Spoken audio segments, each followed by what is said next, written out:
विश्वनाथ सुकवड सरपंचपदी सौ मायाबाई दुर्योधन पाटील मोठ्या मताधिक्याने निवड, कार्यकर्त्यांचा एकच जल्लोष. धुळे तालुक्यातील विश्वनाथ सुकवड येथील पोटनिवडणूक निकाल आज दिनांक 29 एप्रिल 2026 रोजी जाहीर करण्यात आला. यात विश्वनाथ सुकवड या महिला सरपंच पदासाठी या ठिकाणी तिरंगी लढत पार पडली. यात सौ मायाबाई दुर्योधन पाटील यांना 744 मते मिळाल्याने मोठ्या मताधिक्यांनी 250चा लीड घेत या ठिकाणी प्रतिस्पर्धी यांचा दारुण पराभव झाला. तिरंगी लढतीत सौ मायाबाई दुर्योधन पाटील यांचा सरपंचपदी वर्णी लागल्याने या ठिकाणी एकच जल्लोष व्यक्त करण्यात आला. यावेळी या ठिकाणी सामाजिक कार्यकर्ते दुर्योधन पाटील, शिवसेना तालुका प्रमुख हेमराज पाटील यांच्या मार्गदर्शनात या ठिकाणी सौ मायाबाई दुर्योधन पाटील हे या ठिकाणी मोठ्या मताधिक्यांनी निवडून आले.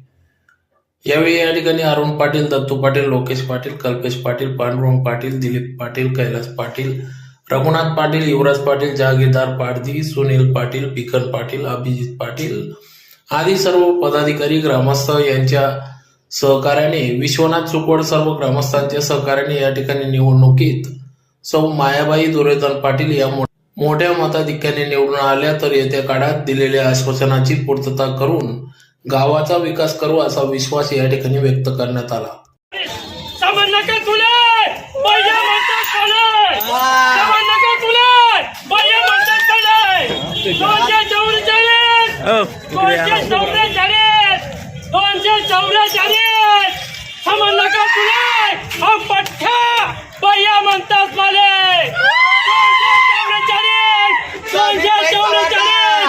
विश्वनाथ सुकवडच्या पोटनिवडणुकीत आमचे जीवलग मित्र दुर्योधन धर्मा पाटील यांच्या धर्मपत्नी मायाबाई दुर्योधन पाटील यांच्या 244 मतांनी विरोधकांच्या चारी मुंड्या चित करून दणदणीत असा भरघोस मतांनी विजय झाला आहे.